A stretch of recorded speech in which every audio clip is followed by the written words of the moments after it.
시간의 흐름이 참 빠릅니다. 한 해가 시작된 것이 엊그제 같은데 한 달이 지나고 세 달이 지나고 절반이나 지나가 버렸습니다. 그런데 그 시간의 가치에 대해서 정말 중요하게 생각하는지는 잘 모르겠습니다. 흘려버린 시간에 대해서 후회는 하는데 과연 그 가치를 진짜 잘 느끼고 있다면 허비하지 않을 것 같습니다. 금전적인 가치로 변환해서 깨달음을 주려는 조던 피터슨 교수의 말씀입니다. It's painful to understand how much of what you're doing isn't productive. So I'll give you an example. So I've done this a couple of times with classrooms full of students. Usually when I'm lecturing about career development, say, okay, how much time do you waste? So then I get the class to vote. How many of you waste 10 hours a day? It's like 10% of the kids will put up their hands.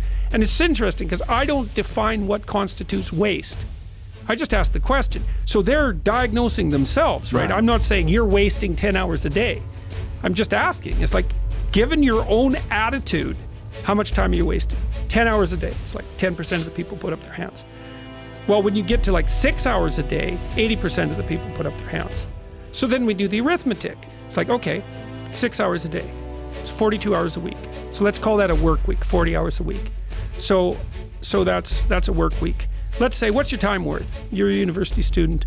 Well, it's certainly worth minimum wage, because obviously, but it's worth way more than that, because if you spend a productive hour when you're 20, then you gain the benefits of that hour for the rest of your life. So there's the compounding effect of time spent when you're young.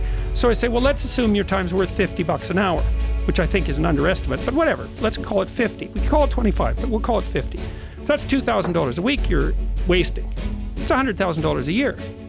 It's like, how much better would your life be if you weren't wasting $100,000 a year?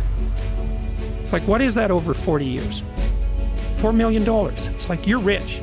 You don't even know it. Quit wasting time. By your own definition. It's like people shake their heads, like, oh, I never thought about it that way. It's like, yeah, think about it that way. Don't waste your damn life. And then you think, well, why would people be resistant to that message? It's like, well, you really want to wake up and figure out that you're wasting half your life? And you know, when people do that kind of wasting, they actually hate it. You know, and I've had lots of people come to my clinical practice who were chronic procrastinators. You know, and so they're watching YouTube videos, say, but not ones that are good for them, although sometimes they will do that, but just browsing in that kind of mindless way that you do when you're not paying attention and you're trying to kill time.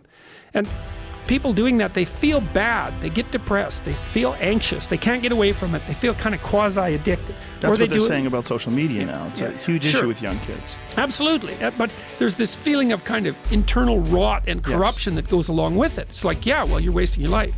It's like, so it's painful. It's painful to recognize that. Then it's painful to think, oh my God, look how undisciplined I am. I don't know anything. I can't use a schedule. I can't stick to a calendar. I don't have any aims. I don't know anything about the world, right? And maybe there's a part of me that's bitter because I haven't got everything already, and I'd just like to say, to hell with it. That's the recognition of the Jungian shadow. It's like, that's what makes you vicious and untrustworthy. All of that. No one wants to look at that, and no bloody wonder. But hey, the alternative is worse. 조던 피터슨 교수는 우리가 인생을 낭비하고 있다는 사실, 허비하고 있다는 사실을 스스로 인정하기란 참 힘든 일이라고 말합니다. 시간이 참 중요하고 흘려버린 시간에 대해서 안타깝게들 생각합니다만 막상 그 시간을 돈으로 바꿔서, 금전으로 바꿔서 생각하지 않기 때문에 시간을 그냥 흘려보내고 있는 것은 아닌가라는 생각이 들었습니다. 부디 조던 피터슨의 말씀을 지금 젊은 분이라면 본인이, 나이 드신 분이라면 자녀들에게 꼭 공유하시기 바랍니다. 신수 신인입니다.